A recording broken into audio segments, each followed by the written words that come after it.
Hello friends, તો આજે આપણે ચેપ્ટર નંબર 2 શરૂઆત કરવાના છે. ક્લિયર? તો લાસ્ટ ચેપ્ટરમાં આપણે શું જોઈ ગયા કે અલગ અલગ પ્રકારના વીજભારોની પ્રોપર્ટી વિશે અભ્યાસ કરી ચૂક્યા કે પોઝિટિવ અને નેગેટિવ વીજભાર એકબીજા ઉપર કેટલું બળ લગાડે છે, એના દ્વારા કેટલું વિદ્યુત ક્ષેત્ર ઉત્પન્ન થાય છે. બરોબર ને? આ ચેપ્ટરમાં આપણે શું ભણવાનું છે કે એને લીધે બીજી કઈ પ્રકારની નવી પ્રોપર્ટી ઉત્પન્ન થાય છે. દાખલા તરીકે એનો ઉપયોગ કઈ રીતે આપણે કરી શકીએ વીજભારોનો. બરોબર ને? તો બે વીજભારને નજીક લઈ આવવામાં કેટલું કાર્ય કરવું પડે, બે વીજભારને દૂર લઈ જવા માટે કેટલું કાર્ય કરવું પડે, અને તે વસ્તુથી કેટલી ઉર્જા ખર્ચાય છે કે આપણને ઉર્જા મળે છે, તેનો અભ્યાસ કરવાનો છે. ક્લિયર? તો ચેપ્ટર નંબર 2 છે સ્થિત વિદ્યુત સ્થિતિમાન અને કેપેસિટન્સ. ક્લિયર ને? તો બે પાર્ટમાં વહેંચાયેલું છે. પેલું શું છે? સ્થિત વિદ્યુત સ્થિતિમાન. ક્લિયર? પોટેન્શિયલ. અને કેપેસિટન્સ. તો આપણે આગળના ચેપ્ટરમાં જોઈ ગયા કે વિદ્યુતીય બળ રહ્યું. બરાબર ને? વિદ્યુતીય બળ એ કેવું છે સ્વભાવમાં? તો કે સંરક્ષિત પ્રકારનું બળ છે. તો સંરક્ષિત એટલે શું થાય કે કોઈ પણ રાશિનું સંરક્ષણ થવું એટલે કે જે તે રાશિનું એક રાશિમાં બીજી એક રાશિ પરથી બીજી રાશિમાં રૂપાંતર થઈ શકે છે. બરોબર ને? કન્વર્ટિબલ હોય, પરંતુ એમાં લોસ ન થતો હોય. દાખલા તરીકે ગુરુત્વાકર્ષણ બળ રહ્યું તો બરોબર, એ સંરક્ષિત રાશિ છે. એવી જ રીતે સ્પ્રિંગમાં ઉત્પન્ન થતું સ્થિતિસ્થાપક બળ એ પણ સંરક્ષિત બળ છે. કેવી રીતે? કે ગુરુત્વાકર્ષણ બળમાં કોઈ પણ પદાર્થને જો મૂકવામાં આવે તો જેટલા તમે સપાટીથી ઊંચા જશો, ક્લિયર ને, તેમ તેમ તેમાં સંગ્રહાતી ગુરુત્વાકર્ષણ ઉર્જાનું પ્રમાણ વધશે, mgh. ક્લિયર? તમે આગળ ભણી ચૂક્યા છો. તો એનો અર્થ એવો થયો કે જેટલું હું સપાટીથી ઉપર જઈશ ને તેમ તેમ પદાર્થને પછી મુક્ત કરીશ ને તો એ વધુ ગતિ ઉર્જાથી નીચે તરફ ગતિ કરશે. એવી જ રીતે સ્પ્રિંગમાં થાય કે સ્પ્રિંગમાં જેટલા બળથી હું એને દબાવીશ પછી મૂકી દઈશ તો એટલા જ બળથી, બરોબર, જેટલું મેં બળ એને દીધું હતું, જેટલું એને મેં કાર્ય કર્યું હતું એને અંદર સંકોચવા માટે, એટલા જ બળથી પણ વિરુદ્ધ દિશામાં એ ગતિ કરશે અને પાછું પોતાની મૂળ સ્થિતિ પ્રાપ્ત કરશે. ક્લિયર ને? તો એ સંરક્ષી બળ છે. કેવી રીતે? તો કે એમાં વચ્ચે કંઈ લોસ નથી થતો. જો એ કઈ પ્રકારની આપણે અવરોધ ન ગણીએ તો, હવામાં જો અવરોધ ન ગણીએ અને પછી કોઈ પણ પદાર્થનું મુક્ત પતન કરવામાં આવે તો એ સંરક્ષી પ્રકારનું બળ છે, ગુરુત્વાકર્ષણ. ક્લિયર?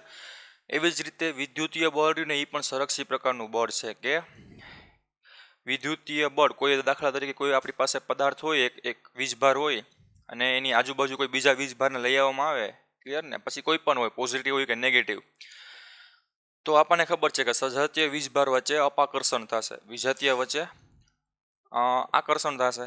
ક્લિયર ને? એક પ્રકારે પોઝિટિવ લઈ આવવામાં આવે બાજુમાં તો શું થાય? અપાકર્ષણ થાય. પોઝિટિવ નેગેટિવ લઈ આવવામાં આવે તો આકર્ષણ થાય. ક્લિયર ને? એક પ્રકારે. તો અપાકર્ષણ ક્યારે થશે? કે જ્યારે નજીક લઈ આવવામાં આવે ત્યારે. તો નજીક લઈ આવવા માટે કંઈક કાર્ય કરવું પડશે. ક્લિયર ને? તો આપણે પહેલાં એને કાર્ય કરાવ્યું, પછી જેવું મૂકી દેવામાં આવે તો એ પાછું વિરુદ્ધ દિશામાં બળ દેશે. બરાબર ને? અથવા તો એકબીજાથી વિરુદ્ધ ભાગશે. પહેલાં નજીક લઈ આવ્યા હતા તો આપણે કંઈક કાર્ય કરવું પડ્યું હતું, પછી જેવું મૂકી દીધા પાછા દૂર વયા ગયા તો આપમેળે દૂર વયા ગયા ને, પછી ધક્કો નથી મારવાની જરૂર. એનો મતલબ એમ થયો કે આપણે જે એટલી એનર્જી દીધી ને નજીક લઈ જવા માટે, ક્લિયર ને, એ કંઈક બીજા ફોર્મમાં એ સ્ટોર થઈ છે. ક્લિયર? તો આપણે એવી જ વસ્તુનો આપણે ચર્ચા કરવાની છે. તો શું છે કે વિદ્યુતીય બળ રહ્યું સંરક્ષી પ્રકારનું બળ હોવાથી એમાં ઉત્પન્ન થતી ઉર્જા, ક્લિયર, કે આના દ્વારા કંઈક ઉર્જા ઉત્પન્ન થઈ છે, એ પણ સંરક્ષી પ્રકારની હોવી જોઈએ. ક્લિયર ને? કારણ કે બળ જ સંરક્ષી પ્રકારનું છે. ક્લિયર? તો એની પાછળની બધી જ પ્રોપર્ટી કેવી હોવાની? સંરક્ષી પ્રકારની હોવાની કે નહીં? તો શું કીધું કે પહેલા ચેપ્ટરમાં આપણે કુલમના બળ વિશે અભ્યાસ કરી ચૂક્યા. કુલમ બળ શું હતું? કે બે વીજભારો વચ્ચે લાગતું આકર્ષણ કે અપાકર્ષણ બળ તે બે વીજભારના મૂલ્યના સમપ્રમાણમાં અને અંતરના વર્ગના વ્યસ્ત પ્રમાણમાં. ક્લિયર ને? બીજી વસ્તુ શું પ્રોપર્ટી હતી? કે એ વીજભાર હોવો જોઈએ, વીજભાર કેવા હોવા જોઈએ? કે સ્ટેશનરી હોવા જોઈએ. બરોબર? સ્થિર હોવા જોઈએ. આ એની મેઇન પ્રોપર્ટી હતી. કોની? કુલમ્સના નિયમની. કે કુલમનો નિયમ ક્યારે સાચો પડે? કે જ્યારે વીજભાર કેવો હોવો જોઈએ? સ્થિર હોવો જોઈએ. એનો મતલબ એમ કે આ ચેપ્ટરમાં જે વિદ્યુત સ્થિતિમાન આવે, ક્લિયર, અને કેપેસિટન્સ આવશે એમાં પણ સ્થિર વીજભારો વિશે જ ચર્ચા કરવાની રહેશે. ક્લિયર ને? મૂવિંગ વીજભાર હશે તો એના માટે કુલમનો નિયમ નહીં પડાય. ક્લિયર ને? કુલમનો નિયમ નહીં પડાય તો એ અસુરક્ષિત રાશિ થશે, કારણ કે આપણે આગળ જોઈએ કે સંરક્ષિત પ્રકારના બળ માટે જ બધી વસ્તુ સાચી પડે, આગળ બધું જ વસ્તુ સુરક્ષિત હોય, પરંતુ કુલમનો બળનો નિયમ જ સુરક્ષિત નહીં હોય, ક્લિયર ને, તો આપણને એની પછી મળતી ઉર્જા પણ સુરક્ષિત નહીં હોય, બરાબર ને. તો આ આખા ચેપ્ટર દરમિયાન શું માનવાનું છે કે વીજભાર રહ્યો, બરાબર, એ સ્થિર છે, સ્ટેડી સ્ટેટમાં છે, એ બદલાતો નથી સમય સાથે, મૂવ નથી થતો, ક્લિયર ને. એટલા માટે આ વસ્તુ સમજવી જરૂરી બને, ક્લિયર ને. તો હવે નેક્સ્ટ આપણે વિદ્યુત સ્થિતિમાન ઉર્જા વિશે અભ્યાસ કરીશું, ક્લિયર ને. એક નવો કે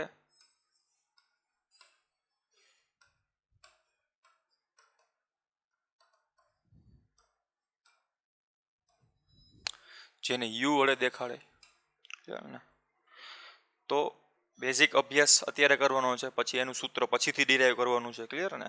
તો આ શું છે, તો દાખલા તરીકે આપણી પાસે કોઈ સિસ્ટમ હોય, ક્લિયર ને, કે આપણી પાસે એક ચાર્જ છે, ક્લિયર, ક્યુ, કે જે અહીંયા બેઠેલો છે, અહીંયા ફેવિક્વિક મારીને અહીંયા બેસાડવામાં આવેલો છે કે જેથી તે હલી ન શકે, એક ફિક્સ ચાર્જ અહીંયા મૂકવામાં આવેલો છે. કોઈ ક્યુ ચાર્જ છે અહીંયા, તો સ્મોલ ક્યુ ચાર્જ એ ખૂબ જ નાનો છે આનાથી, ક્લિયર ને. શું છે, કેપિટલ ક્યુ ચાર્જ છે અને એક સ્મોલ ક્યુ ચાર્જ છે. આને આપણે કીધું તો સ્ત્રોત વીજભાર, ક્લિયર ને. આને શું કીધું હતું કે પરીક્ષણ વીજભાર, બરોબર ને. અહીંથી આનું અંતર હતું, દાખલા તરીકે આર કહી દો, ક્લિયર ને.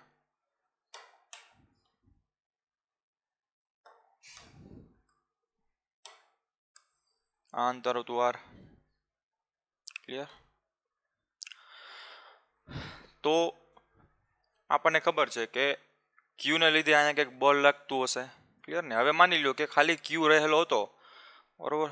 શું હતું કે ખાલી ક્યુ વીજભાર રહેલો હતો, કેપિટલ ક્યુ.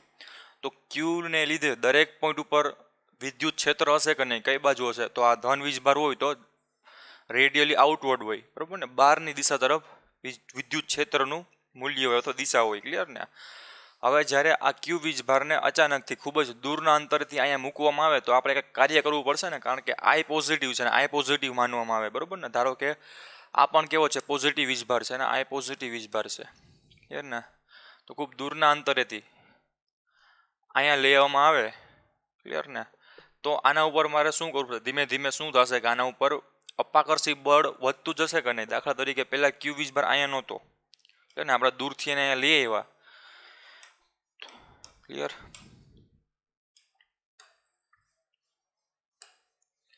પહેલા માની લો કે ક્યુ વીજભાર હતો એ અહીંયા હતો, આ બિંદુ ઉપર, ક્લિયર ને. તો આ કેપિટલ ક્યુ દ્વારા આના ઉપર લાગતું બળ આવી રીતે દેખાડી શકે કે નહીં, કે ક્યુ ક્યુ એના છેદમાં દાખલા તરીકે આર પ્રાઇમનો સ્ક્વેર, ક્લિયર ને. અહીંથી આનું અંતર આપણે આર પ્રાઇમ ધારી લઈ, અથવા તો આર ડેશ, જે તમે કહો. અહીંથી આનું અંતર કેટલું ધાર્યું, આર પ્રાઇમનો સ્ક્વેર. તો આટલું બળ પહેલાં લાગતું હતું, ક્લિયર ને. પછી અહીંયાથી વિરુદ્ધ બાજુ મેં બળ લગાડ્યું, એક્સટર્નલ બળ, બરાબર ને, બાહ્ય બળથી એમ મેં મૂકીને આમ પકડીને અહીંથી અહીંયા ધીમે ધીમે લઈ આવ્યો, ક્લિયર ને. તો જોવો જી, મારે દર વખતે મારો બળમાં વધારો કરવો પડશે કે નહીં. દાખલા તરીકે આ બિંદુ હતું, બરાબર, આ જે પોઈન્ટ હતો ત્યાં બળ આટલું લાગતું હતું. આઈના પોઈન્ટ ઉપર કેટલું બળ લાગતું હોય છે, તો એ મારે ફાઇન્ડ કરવું હોય તો દાખલા તરીકે એફ ઇઝ ઇક્વલ ટુ કે ક્યુ ક્યુના છેદમાં આર ડબલ પ્રાઇમનો સ્ક્વેર. તો જેમ જેમ મારું અંતર ઘટશે તેમ તેમ અપાકર્ષણ બળનું મૂલ્ય બહારની બાજુ વધુ હશે ને, ક્લિયર ને. તો એનો અર્થ એવો થયો કે મારે જો આ જ પદાર્થને, આ જ વિદ્યુત ભારને અહીંયા લઈ આવવો હશે તો મારે આની સાપેક્ષે, આ બિંદુની સાપેક્ષે અહીંયા મારે વધુ બળ દેવું પડશે. સેમ વસ્તુ પાછો હજી નજીક લઈ આવીશ તો મારે હજી વધુ બળ દેવું પડશે ને, ક્લિયર ને.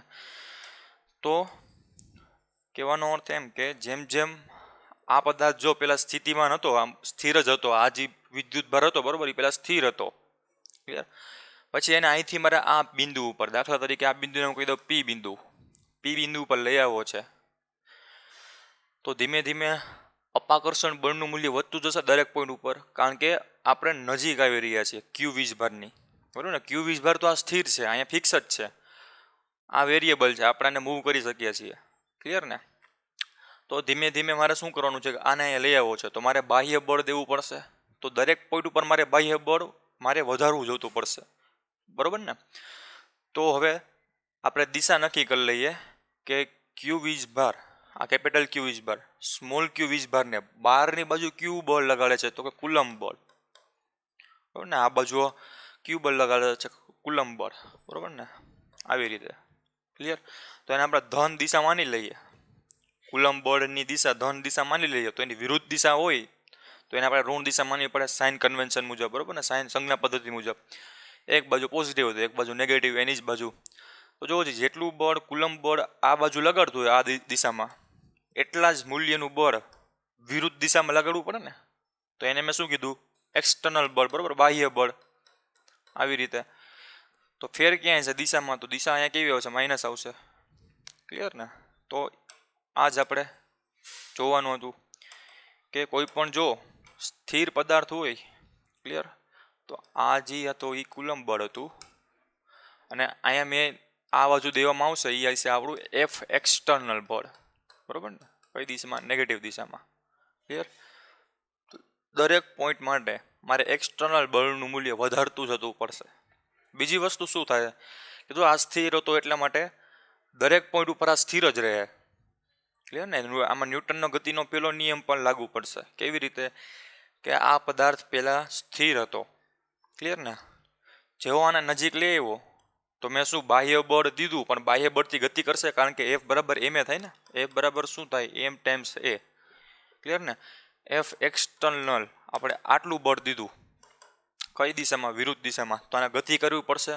ગતિ કોઈને આપણે બળ લગાડી તો આ ગતિ કરવા ચાલુ કરી દે ને, પરંતુ અહીંયા નહીં કરે. શું કામે? કારણ કે એટલું જ વિરુદ્ધ દિશામાંનું બળ કોણ આપે છે? આ ક્યુ પ્રકારનો વીજભાર. જેથી કરીને આનું પરિણામી બળ કેવું થશે? 0, કારણ કે F C plus F external, clear ને, ઇઝ ઇક્વલ ટુ 0 થઈ છે. અહીંયા કંઈક આપણને મળતું હોત તો અહીંયા આપણે એમ એ લગાડી શકે, પણ આ તો અહીંયા કાંઈ મળતું જ નથી. બેનો સરવાળો કેવો થાય? સદિશ સરવાળો 0 થાય છે. ક્લિયર ને? તો અહીંયા બળ કેવું થાય? 0 થઈ ગયું.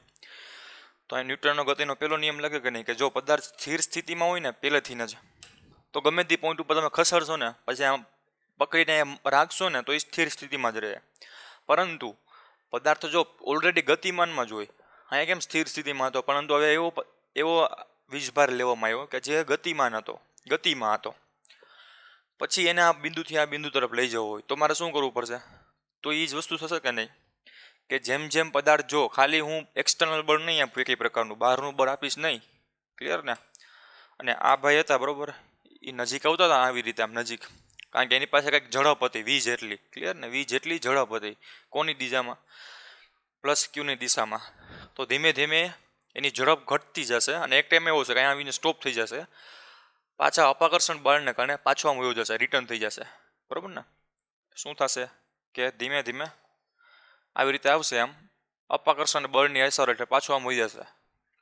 તો આપણે એવું જોઈએ છે તો કે ના, આપણે અહીંયા પોઈન્ટ ઉપર ફિક્સ બેસાડવો છે. તો એનો અર્થ એવો થયો કે મારે દરેક પોઈન્ટ ઉપર શું કરવું પડશે?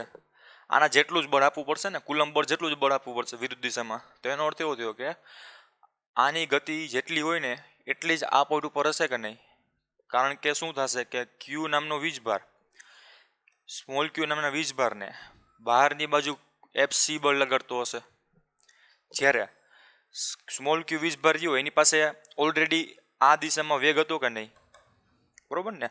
હવે જો મારે આ જ દિશામાં એને ધકેલવો હોય તો મારે એક્સ્ટ્રા બળ કેટલું દેવું પડશે? આનું જ મૂલ્યનું દેવું પડશે ને. એટલે મેં આ મૂલ્યને આટલું દેખાડી દીધું, અને દિશા કઈ બાજુ છે? વિરુદ્ધ દિશામાં, એફ એક્સટર્નલ. સમજાણું? જેથી કરીને આ બે બળ રહ્યા એકબીજાની અસર નાબૂદ કરી નાખશે. વધ્યું શું? ખાલી આ વેલોસિટી વધી.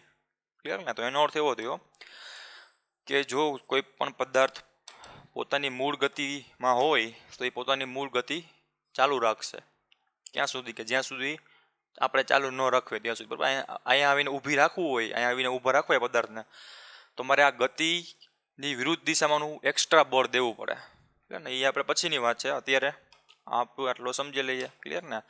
તો આમાં શું કહેવા માંગે છે કે કોઈ પણ પદાર્થ ગતિમાં હોય તો એ ગતિ ચાલુ રાખશે, અને સ્થિર હોય તો સ્થિર રહેશે. ક્લિયર ને? તો આપણે જોવું છે અહીંયા કાર્ય થયું કે નહીં, કે પ્લસ ક્યુના અહીંયા પહોંચવા માટે કંઈક કાર્ય કરવું પડ્યું કે નહીં. આપણે બાહ્ય બળની હાજરીમાં એને કંઈક અંતર કાપ્યું હોય છે, ક્લિયર ને. દાખલા તરીકે અહીંથી આ બે વચ્ચેનું અંતર હતું આર, અથવા તો ડેલ્ટા આર લખી નાખી, ડેલ્ટા આર, ક્લિયર ને. આ બિંદુથી આ બિંદુ પર કંઈક કાર્ય કર્યું હોય તો એનો મતલબ એમ કે અહીંયા મેં એક્સટર્નલ બળ આપવાનું ચાલુ કર્યું અને અહીંયા પહોંચી ગયો તો મેં મારી ઉર્જા ખર્ચી હશે. કેટલી ખર્ચી હશે? તો કે વર્ક. તમે આગળ ભણી ચૂક્યા છો, ક્લિયર ને. એફ ડોટ ડી થાય, આવી રીતે થાય, ક્લિયર ને. F dot D, F dot D બરાબર શું લખી શકાય કે તો F D cos theta, clear ને. તો જોવો જી, બળ કઈ દિશામાં લાગે છે તો કે અંદરની બાજુ, એફ એક્સટર્નલ બળ, ક્લિયર ને. અંતરે ક્યાં આવે છે તો કે અંદરની બાજુ, જેથી કરીને કોસ આવશે 0 ડિગ્રી, ક્લિયર. એટલા માટે એફ ઇન્ટુ ડી જ રહેશે, ક્લિયર ને. તો આ શેની વાત આવી તો કે આ એવરેજ વર્ક ડનની વાત આવી, એવરેજ કાર્યની વાત આવી છે, બરાબર. સરેરાશ કાર્ય કેટલું હોય એની વાત આવી, પરંતુ આપણે સૂક્ષ્મ અંતર કાપ્યું હોય એના માટે કેટલું કાર્ય થતું હશે, બરાબર ને. દાખલા તરીકે આ પદાર્થ ખૂબ દૂર હોય તો એના માટે સૂત્ર આવે, પણ પદાર્થ આપણે ખૂબ આના નજીક લઈ આવવામાં આવે, દાખલા તરીકે આવી રીતે આ બિંદુથી આ બિંદુ તરફ, પછી આ બિંદુથી આ બિંદુ તરફ, તો નાના નાના ટુકડા દરમિયાન કેટલું વર્ક થયું હશે એના માટે શું કરવું પડે તો એના માટે મારે ઇન્ટિગ્રેશન કરવું પડશે, ક્લિયર ને. તો આ જનરલ હતો. ઇન્ટિગ્રેશનનો ફોર્મ્યુલા શું થશે તો કે ડબલ્યુ વર્ક ડન બરાબર ક્યાંથી ક્યાંનું છે તો દાખલા તરીકે આ ક્યુ બિંદુથી પી બિંદુ તરફ, ક્લિયર ને. તો ક્યુ બિંદુથી પી બિંદુ તરફ કાર્ય કેટલું થશે એ આપણે ફાઇન કરવું છે. તો એના માટે ઇન્ટિગ્રેશન લો કેવી રીતે થશે તો કે એફ ડોટ ડીઆર, ક્લિયર ને. આવા સૂક્ષ્મ ખંડ દરમિયાન, બરાબર, આ નાના નાના ખંડનું કાર્ય છે અને પછી અહીંથી એનું ટોટલ કાર્ય મેળવવું તો મારે સંકલન કરી નાખવાનું, ક્લિયર ને. ક્યાંથી ક્યાંનું છે તો કે ક્યુથી પીનું છે, ક્લિયર. હવે અહીંયા જોવો જોઈએ ક્યુ અને પી, એફ રહ્યું એફ, એ એફ એક્સટર્નલ છે અને એફ સી છે, બરાબર ને. કુલમ બળ બહાર તરફ લાગે છે અને એફ એક્સટર્નલ બળ અંદર તરફ લાગે છે. તો જો બાર હોય બાર, અથવા તો આ દિશામાં આપણે કેવી ધારી હતી પ્લસ ધારી હતી ને, આ દિશાને કેવી ધારી હતી માઇનસ દિશા. તો આ દિશા તરફ ક્યુ બળ લાગે છે એફ સી, એ જ દિશામાં એટલા જ મૂલ્યનું ક્યુ બળ લાગે છે, બરાબર, વિરુદ્ધ દિશામાં એફ એક્સટર્નલ બળ, ક્લિયર ને. તો જો કેપિટલ ક્યુ વીજભાર દ્વારા થતું કાર્ય મેળવવું હોય તો અહીંયા એફ સી આવશે ઇન્ટુ ડીઆર, ક્લિયર. એવી જ રીતે આપણે બાહ્ય બળ દ્વારા થતું કાર્ય મેળવવું હોય તો શું આવશે ક્યુ ઇન્ટુ પી, માઇનસ આગળ આવી જશે કારણ કે માઇનસ છે, એક્સટર્નલ ઇન્ટુ ડીઆર, ક્લિયર ને. આ શું હતું ક્યુથી પીનું અંતર, ક્લિયર ને. અહીંયા તમે તમારી સંજ્ઞા પદ્ધતિ તમે અલગ રાખી શકો છો, ક્લિયર ને. દાખલા તરીકે તમારે બારને માઇનસ કહેવું હોય તો અંદરને પ્લસ કહેવું પડે, તો આ પ્લસ આવશે અને આ માઇનસ આવશે, પરંતુ ફિઝિક્સમાં કાંઈ ફેર નહીં પડે, બરાબર ને. એને કંઈ આ જે વસ્તુ રહી અહીંયા તમે અંદરની બાજુને પોઝિટિવ દિશા ધારો, બહારની બાજુને નેગેટિવ દિશા ધારો તો કાંઈ ફેર ન પડે, ક્લિયર ને. એમાં કાંઈ ચેન્જીસ નહીં આવે, ફિઝિક્સમાં કાંઈ બદલાવ ન થાય, ક્લિયર ને.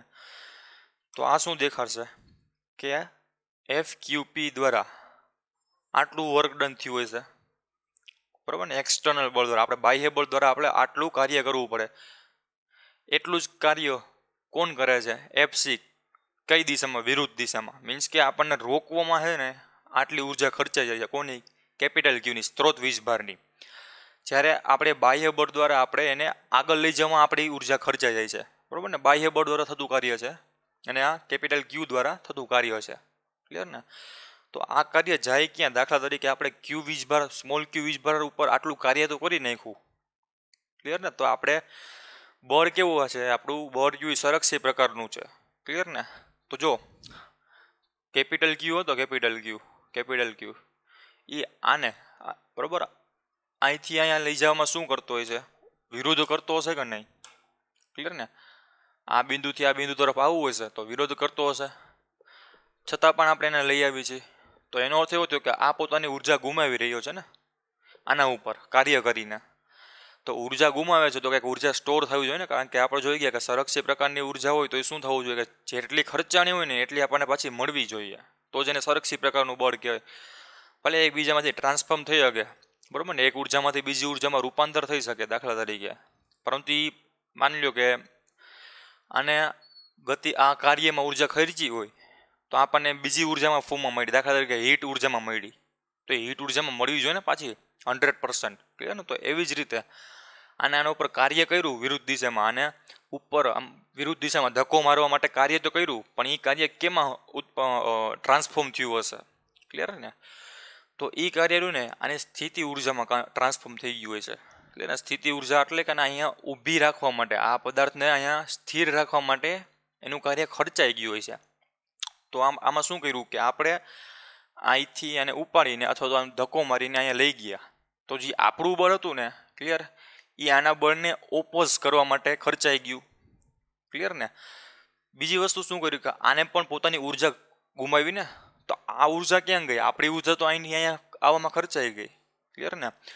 આને ઓપોઝ કરવામાં ઉર્જા કંઈક નાખી, પણ એ ઉર્જા ક્યાં નાખી? તો કે અહીંયા બેસવા માટે સ્થિતિ ઉર્જામાં રાખી, કે અહીંયા રહીએ, અહીંયા બેઠો રહીએ ક્યાં સુધી, કે જ્યાં સુધી આપણે એક્સટર્નલ બળ લગાવી ત્યાં સુધી બેસતો લઈએ, એટલા માટે પોતાની ઉર્જા આને સ્થિતિ ઉર્જામાં સ્ટોર કરી નાખી, એમાં રૂપાંતર કરી નાખ્યું, ક્લિયર ને? કેમાંથી? તો કે કુલમ્બ બળની એક પ્રકારની ઉર્જામાંથી સ્થિતિ ઉર્જામાં રૂપાંતર કરી નાખ્યું, ક્લિયર? સ્થિતિ ઉર્જા એટલે સ્થિર ઉર્જા, પોટેન્શિયલ એનર્જી, બરાબર ને, ઇંગ્લિશમાં કહેવાય. તો અહીંયા બેઠો રહી એટલા માટે શું કર્યું એને, કે સ્થિતિ ઉર્જામાં એને રૂપાંતર કરી નાખ્યું, ક્લિયર ને? તો એના માટે બે ઇક્વેશન એવા, ક્લિયર? એક કુલમ્બ બળ માટે, એક એક્સટર્નલ બળ માટે, ક્લિયર ને? તો આ સ્થિતિ ઉર્જાને યુ તરીકે દેખાડે. ક્યાંની છે? તો કે યુ ક્યુ થી પી ની is equal to Q P F x T into DR, clear ને? તો એફ એક્સ ટી હોય, બરાબર, ફોર્સ હોય, ફોર્સ એના બરાબર તો આપણે શું લખ્યું હતું? કુલમ્બ બળ લખી શકે ને? તો કુલમ્બ બળની જગ્યાએ પાછું શું લખી શકે? કે સ્મોલ ક્યુ ઇન્ટુ ઈ ઇન્ટુ ડીઆર, ક્લિયર ને? એફસી બરાબર ક્યુ ઈ આગળના ચેપ્ટરમાં ભણી ગયા.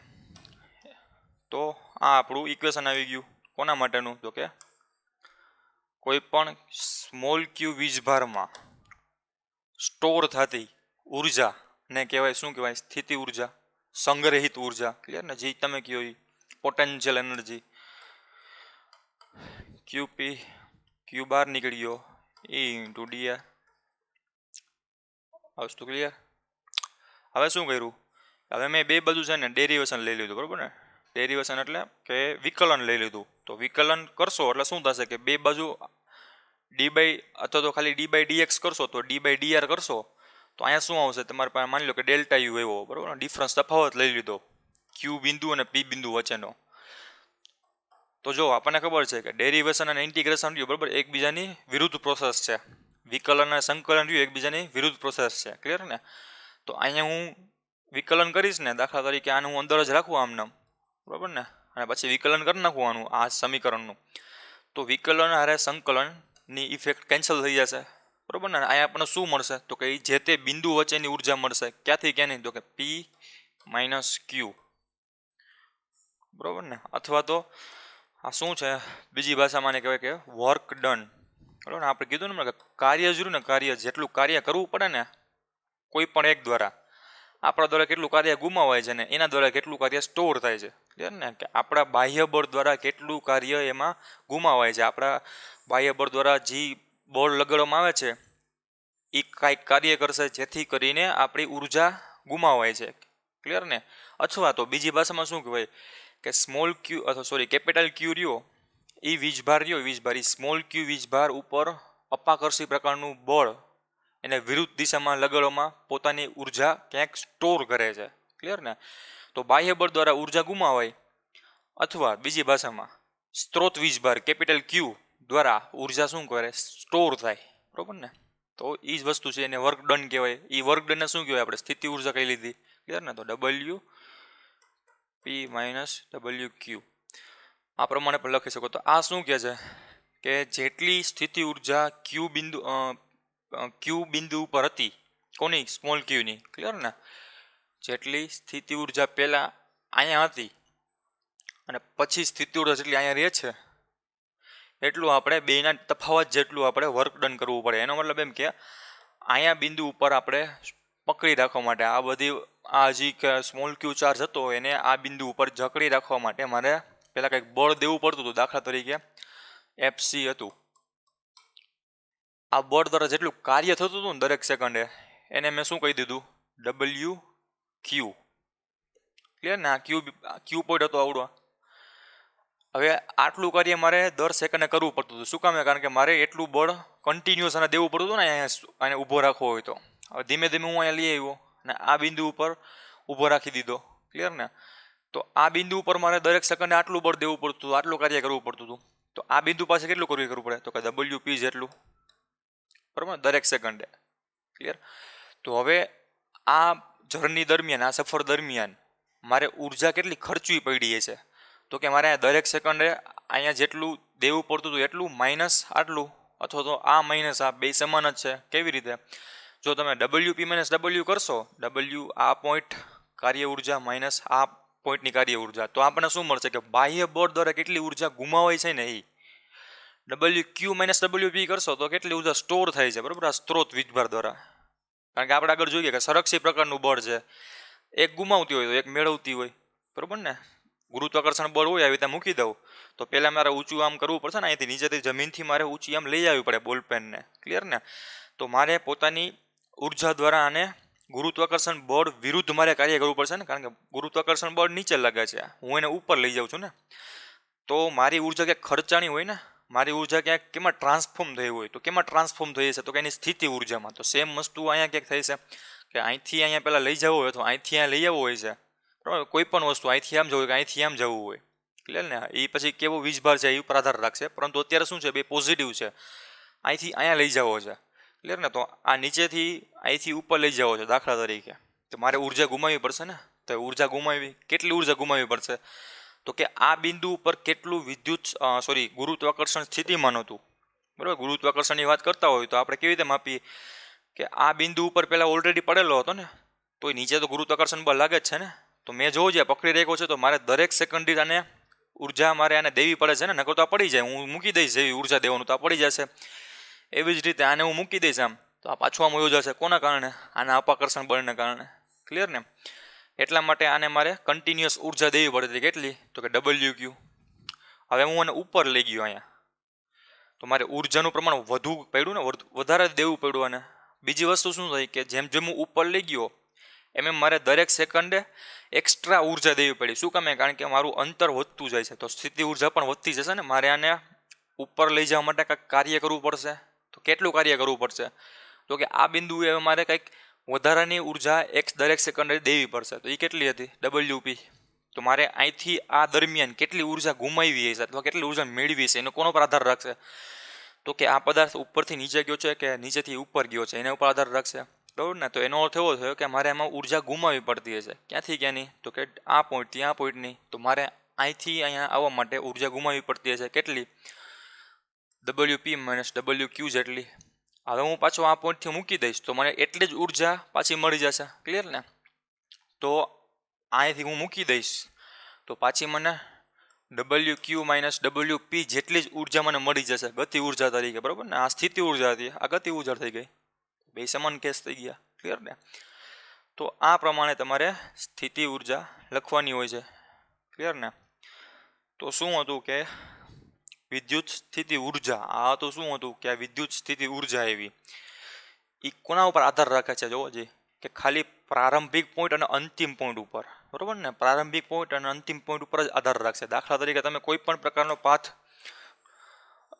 લીધો હોય છે, બરાબર? કોઈ પણ પ્રકારનો પથ તમે લીધો હોય, દાખલા તરીકે ક્યુ હતું, અહીંયા આ બિંદુ તરફ તમારે પહોંચવું છે, આ P બિંદુ હતું, તમારો વીજભાર પહેલાં અહીંયા હતો.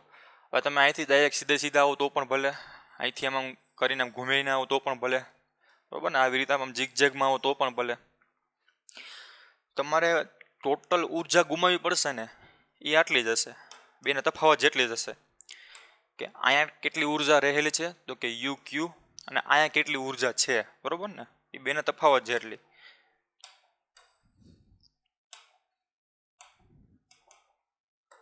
કેટલી? તો કે ડેલ્ટા U બરાબર કેટલી? ક્યાં પહોંચ્યા છો એ અને ક્યાં હતા એ બે વચ્ચેનો ડિફરન્સ જેટલી. ક્લિયર ને? કયો પથ લીધો છે ને એના ઉપર આધાર નહીં રાખે. ક્યાં પહોંચ્યા છો ને અત્યારે એના ઉપર આધાર રાખશે. કોની સાપેક્ષે? આ સ્ત્રોત વીજભારની સાપેક્ષે. આ સ્ત્રોત વીજભારની સાપેક્ષે પહેલાં આર હતું અહીંયા અંતર, બરાબર ને? અહીંયા પહેલાં અહીંયા આર પહોંચ્યા છો અને પહેલાં કેટલું અંતર હતું? અહીંયા આર પ્રાઇમ હતું માની લ્યો. તો આ બિંદુથી આ બિંદુ અથવા તો આ સ્થાનેથી આ સ્થાન સુધી કયો પથ લીધો છે એ આમાં જરૂરી નથી, બરાબર ને? એનાથી ઇન્ડિપેન્ડન્ટ છે, એના ઉપર આધાર રાખતું નથી. કેટલું સ્થાનાંતર આપ્યું ને એના ઉપર આધાર રાખે છે. ક્લિયર ને? 11માનું પેલું કે અથવા બીજું ચેપ્ટર, ત્રીજું ચેપ્ટરમાં આવી ગયું સ્થાન અને સ્થાનાંતર. ક્લિયર? પથ લંબાઈ ઉપર આધાર નથી રાખતું. આ કેટલી પથ લંબાઈ રહી એટલે આધાર નથી રાખતું. શું કામ? કારણ કે સંરક્ષી પ્રકારનું બળ છે. ક્લિયર ને?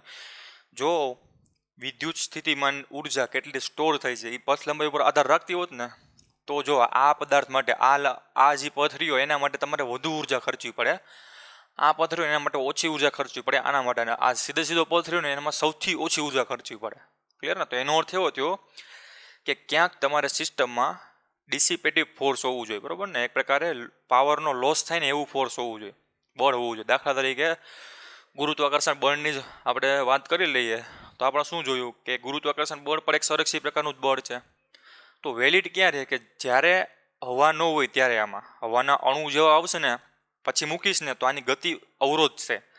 તો એનો અર્થ એવો થયો કે એની સ્થિતિ ઉર્જાનું 100% ગતિ ઉર્જામાં રૂપાંતર નહીં થાય.